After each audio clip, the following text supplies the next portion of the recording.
कान इधर से पकड़ा पीएम साहब ने, तुम लोग मांगने किस मुंह से आते हो? मांगने वाले के तो इतने ठाट बाट नहीं होते। क्यों भाई, क्यों लोगों को भिखारी बनाए, क्यों लोगों को दो? जब से यहाँ पर आके बैठे मैं तो इनको जब से देख रही हूँ, मैं इतनी छोटी सी थी तब से यही शक्लें देख रही हूँ। इन्होंने तो कभी अपने जेब से कोई चीज नहीं खरीदी। खुदा के लिए लोग अपनी इज्जतें बेचने पर मजबूर हो जाएंगे और बल्कि बिक रही हैं। मुल्क का क्या हाल कर दिया, इसलिए कि उनकी हिम्मत नहीं है मांगने की, आंख में शर्म है। खुदा के लिए कोई आवाम का मतलब आप कोई थोड़ा सा ख्याल कर लें कि सारी बातें झूठ ये वो ये यहाँ पर तो आपका चल जाता है। आपका फेसबुक, ट्विटर, इंस्टा पे आपकी स्पीचेस भी डाउनलोड हो जाती हैं और गुलाम इब्ने गुलाम जो पीछे हवारी होते हैं वो में ऐसे थोड़ी बनते हैं कि फ्री के लैपटॉप और आईपैड बांट के।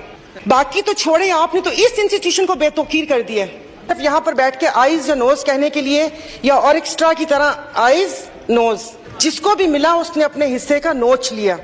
खाना तो फिर भी थोड़ा तमीज का लफ्ज है, नोचा गया है ये मेरा पाकिस्तान। ये कह रहे हैं कि मुल्क चलाएंगे।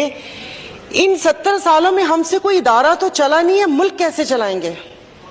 अपने आप इदारे देख लें, भले वो रेलवे हो, पीआईए हो, स्टील मिल हो, डिस्कोज हो, कोई भी इदारा उठा के देख लें कि कोई वो एक इदारा जिसको हम अपना वो समझे कि ये एक सांगील है, ये हम लोगों ने बहुत अच्छे तरीके से चलाया।